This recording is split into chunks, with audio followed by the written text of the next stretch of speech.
보릿고개.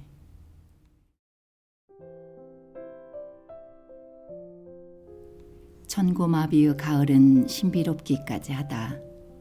먼 산들에는 위에서부터 아래로 점차 가을이 붉게 타 내려오고 있다. 들녘에는 고개 숙인 벼이삭들로 황금 물결이 치는데 옛날 같으면 낯을 든 추수꾼들의 손이 바빴을 것을 지금은 별을 베면서 탈곡까지 하는 현대화된 농기계가 들을 누빈다. 올해도 전에 없는 대풍작이라니 고마운 소식이다. 내가 어릴 적엔 보릿고개란 게 있었다. 보름만 더 기다리면 여문 보리를 먹을 수 있으련만 그것마저 기다릴 여유가 없어 겨우 물이 밴 보리삭을 잘라다가 솥에 찌고 다시 말려서 가루로 만들어 겨우 죽을 쑤어 먹었다. 그때의 그 허기짐을 어찌 다 표현할 수 있을까. 6.25 전쟁으로 전 국토는 전쟁의 몸살을 앓는데 젊은 장정들은 속속 입영되어 전쟁터로 나갔고 고령인 장정들은 전쟁터의 노무자로 차출되어 나갔으므로 농번기가 닥쳐도 일손이 모자란 농촌은 참담하기까지 했다. 그러나 계절은 아랑곳 없이 봄을 몰고 오니 우리 마을에도 유난히 많은 진달래가 피기 시작했다. 이때를 춘군기라 했듯이 가난한 집에서는 아예 양식이 떨어져 굶기 시작했다. 그러므로 없는 사람들은 있는 집에 가서 양식을 구하고 구워온 양식을 농사 때 품으로 갚곤 하지만 어떤 이들은 양식을 곱장리로 얻어오곤 했다. 곱장리란 한 가마를 구워오면 가을에 가서는 그것을 곱으로 갚아야 하는 악덕이다. 부익부 빈익빈이란 말처럼 있는 사람들은 가진 것이 더 늘어나고 없는 사람들은 점점 힘들어지는 희망도 없는 삶이었지만 울며 겨자 먹기로 있는 사람들을 원망하지 않고 오히려 고맙게 여기며 가난을 숙명처럼 살아가는 슬픈 시절이었다. 곱장리마저 없어서는 안 될 필요악이 되어버린 굴절된 농촌 경제에 전쟁 후유증마저 겹쳐 더욱 참혹한 지경에까지 이르렀다. 나는 하마터면 남의 집에 양자로 갈 뻔했던 일로 그 충격에서 벗어나려고 먼 데 계신 형님을 찾아갔다. 형님께는 아버지의 근황도 알려드릴 겸 내 진학 문제를 상의드리려 했다. 그러나 막상 형님 앞에서는 도무지 입이 떨어지지가 않아 며칠 동안 우두커니 있다가 그냥 돌아왔다.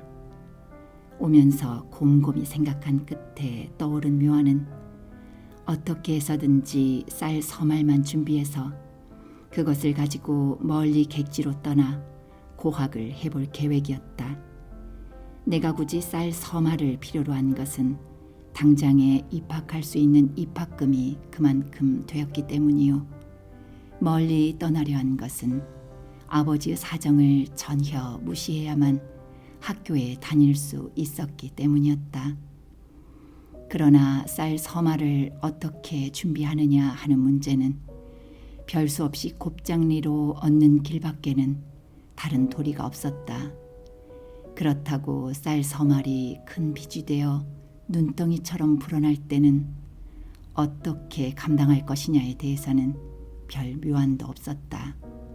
옛 속담에 외상이면 소도 잡아먹는다란 말이 있듯이 우선 저질러 보고 싶은 심정뿐이었다. 그래서 나는 아버지 앞에 앉았다. 비록 병환으로 거동은 불편하시지만 아버지만 허락하시면 될 것 같아서였다. 그러나 그때 아버지께서 먼저 입을 여셨다. 내가 없는 며칠 사이에 겉보리 한 가마니를 곱장리로 얻어왔다는 말씀이었다. 겉보리 한 가마니라야 그것을 방아로 찧으면 보리쌀 5말밖에 안 된다.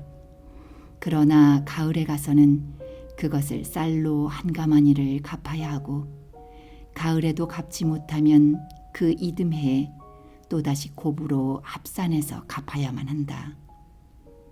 내가 쌀 서말에 대하여 계획을 짜고 있을 때는 그렇게까지 무섭지가 않더니 이미 일이 저질러진 결과에 대해서는 앞이 보이지가 않았다.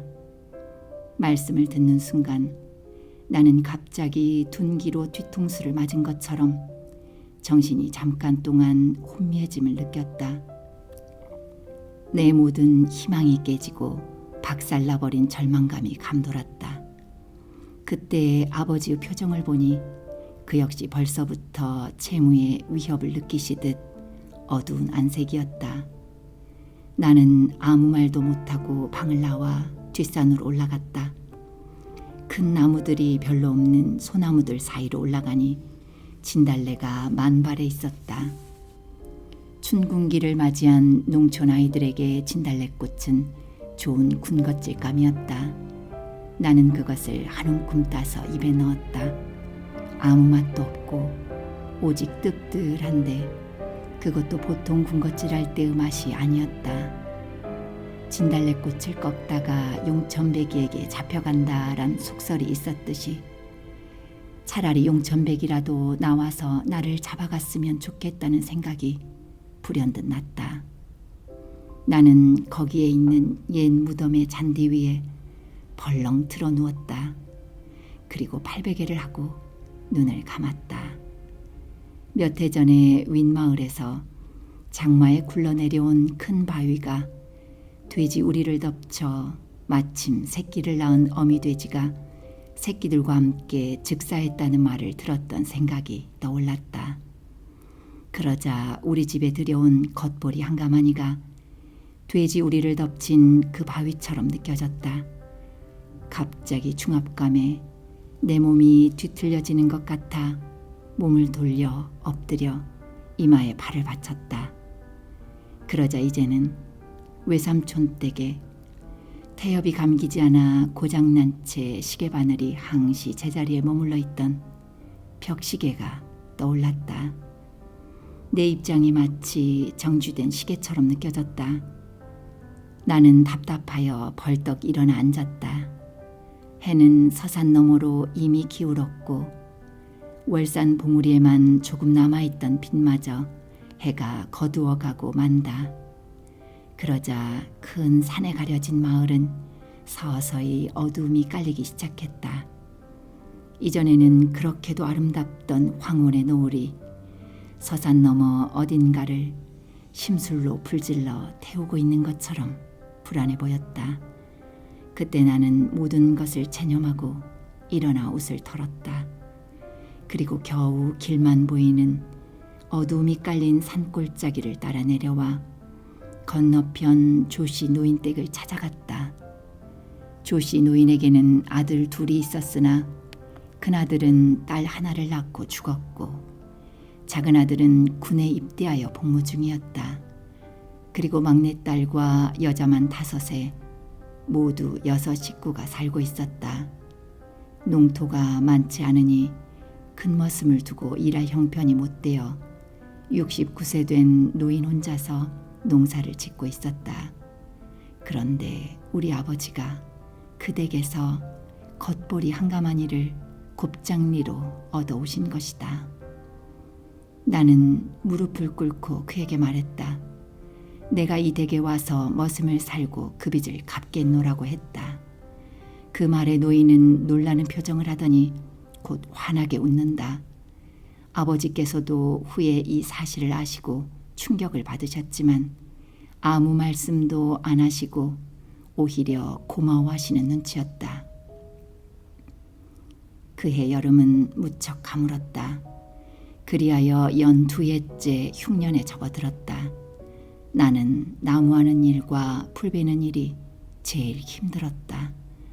자기 산이 있는 사람은 나무할 곳이 있어도 자기 산이 없는 사람은 별 수 없이 먼 산으로 나무하러 다녀야 했다.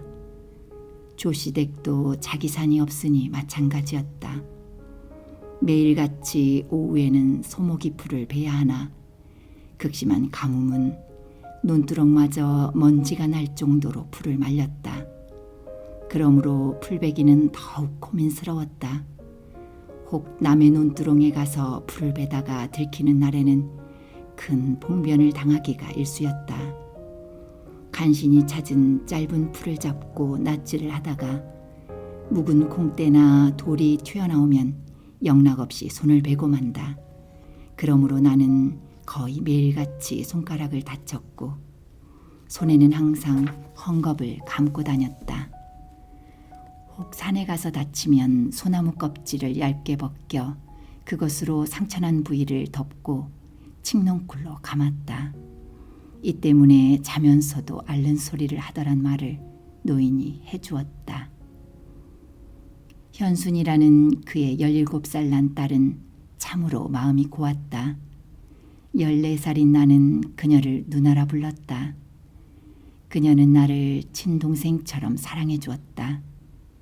어느 날은 읍내까지 가서 약을 사다가 상처난 내 손을 치료해 주기도 했다. 치료하면서 내가 아파할 때는 그녀의 손도 떨렸다. 여름밤엔 마당가에 있는 대추나무 아래 밀대 방석을 깔고 거기 앉아 오래도록 함께 이야기를 나눴다. 어느새 벼이삭을 베고 추석을 한 달 앞둔 때였다. 7월의 보름달은 무척이나 밝아 달빛을 받는 벼이삭들도 은빛처럼 빛나고 있었다. 이날도 모기를 쫓는 모닥불을 피워놓고 함께 앉았다. 그녀가 바가지에 담아온 찐감자를 먹으며 이야기할 때 내 손에 가만히 쥐어주는 것이 있었다. 무엇을 몇 번 접은 것이어서 궁금했지만 그녀는 그것을 방에 가서 보라고 했다. 나는 직감에 이것은 어떤 내용 있는 비밀한 선물일 것이라고 생각했다. 그러자 갑자기 내 호흡의 리듬이 흔들거리기 시작했다. 달빛에 조명된 그녀의 모습을 보니 마치 어떤 인형극에서나 볼 수 있는 주인공 같았다.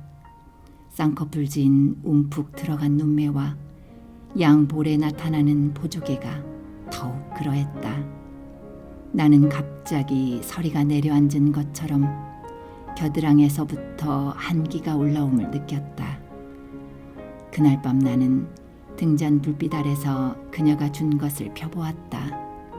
하트 모양의 인화된 그녀의 명함판 사진과 종이에는 짧은 글이 쓰여 있었다.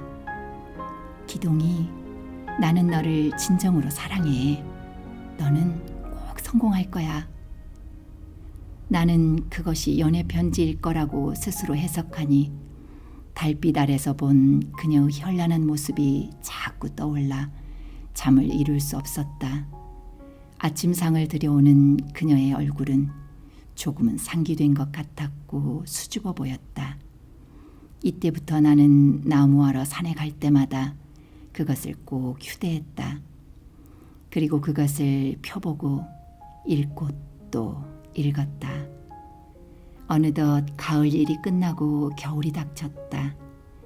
그녀의 사랑 때문에 힘들어도 힘든 줄을 모르게 머슴살이를 하는 동안 계절이 바뀌어 버린 것이다.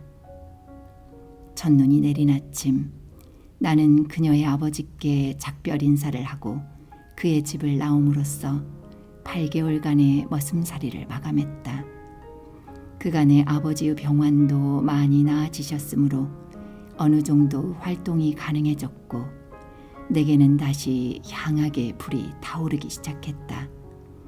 그러므로 이듬해 봄 집을 떠나 꿈에 그리던 고학의 장도에 올랐다. 내 나이 16살이 된 해에 그녀는 시집을 갔고 우리 아버지도 돌아가셨다. 내가 대학에 다닐 무렵 5.16 군사혁명이 일어났고 박정희 장군은 굴절된 농촌 경제를 바로잡기 위해 메스를 가했다.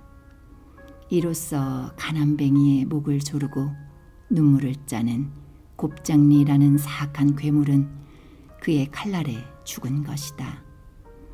똥구멍이 찢어지게 가난하다던 옛날 보릿고개의 한많은 사연들이 이제는 추억만 남겨둔 채 세월에 씻겨감으로써 후세대가 실감하지는 못하지만 역사는 솔직히 그러했다.